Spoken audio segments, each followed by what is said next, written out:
going on, Jerome's Minnesota Vikings are going to make some moves in the secondary, whether in free agency and or the draft. And now they already re-signed Theo Jackson, Harrison Smith, rumored to come back for one last ride. Cam Bynum probably leaving in free agency. And the Vikings, in terms of cornerbacks, they got 3 on futures deals and 2 on the roster. Dwight Newton-McLaughlin, year 2. Mekhi Blackman coming off that ACL. It's great. But a fistful of high-level contributors at the cornerback position last year are free agents. Gilly, who may retire, Shaq Griffin, Fabian Moreau, but notably Byron Murphy Jr., who had a bust-out season and is still only 27, just entering his prime, made a Pro Bowl and all that stuff, dropkick Murphys, and we find ourselves in the same old mess trying to get some good cornerbacks and keep them.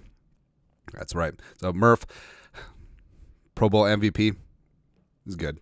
Now, SpotRack guesstimates his value at $22.1 million, which would put him top 3 in terms of paid cornerbacks in this league, with Jalen Ramsey and Patrick Surtain II. Now, I love and adore Byron Murphy Jr.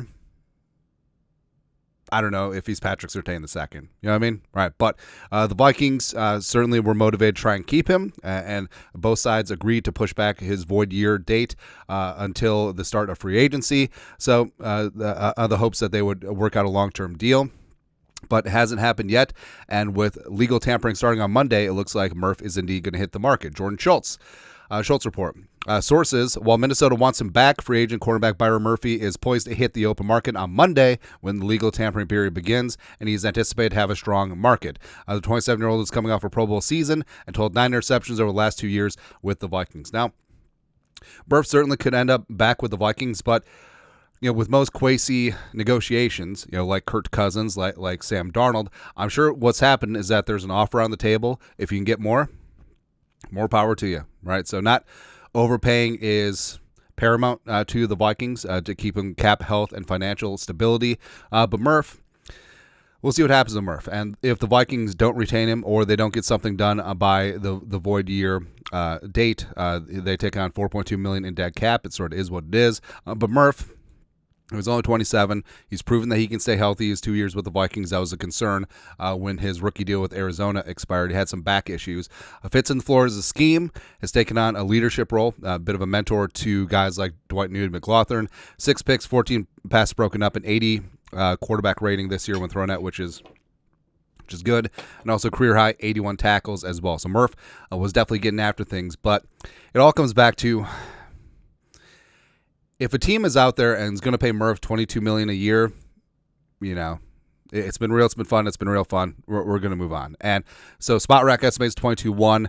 Pro Football Focus estimates 17-3. I think that's a little bit low. I think that he probably will get 19-20, somewhere in there, as there is a need for cornerbacks, especially extremely productive ones heading into their prime. Now, if the Vikings balk on Murph in terms of guesstimations of value, DJ Reed from the Jets would make a ton of sense. Travarius Ward would be a great pickup for the Vikings, looking to bounce back from sort of a meh season last year. Medical guys, Carlton Davis III coming back from that broken jaw. Scar tissue that I wish you saw. $14 million per year, taking him away from the Lions. Paulson Adebo coming back from the broken femur. Samuel, Jonathan Jones adds experience with Flores, and of course you have the draft as well. Even though the Vikings aren't replete with draft picks, they certainly could add at corner in the draft as well. So there is going to be cornerback options out there, and so here's the thing: like in free agency and the draft, like you should have your favorites and preferences, but don't get transfixed on one player. It's exactly what happened with Christian Wilkins last offseason. It's like, hey, we want him. We're not going to pay him stupid money like the Raiders. And that's what's really important. And you see this over and over. Good teams will pay for free agents, but up to a certain amount. Bad teams have to overpay for free agents because they're bad teams. And that's what happens. And the Vikings, I respect the stance that they're taking and have took with some of their big-time free agents in the past. Love what Casey's doing. And, again, I love Murphy Jr., but there is options. Like, if he breaks the bank somewhere else, there is options. And also could be a spot, too, where Murph sees the market out there maybe it's a little bit tepid. Yeah, him and his agent check around a couple spots, and he's not getting the 21-22 million per year. And then they circle back with the Vikings to get something done at a price that they both agree upon. Certainly possible, but this does complicate things as he's going to hit free agency, and all it takes is one. All it takes is one team to just back up the Brinks truck, but we'll see what happens. Your thoughts are thoughts. Reportedly, Murph is going to hit free agency. Legal tampering on Monday. Whew. About time. Let us know. Comment section. You guys are the best. You know what to do. Skol. Production value.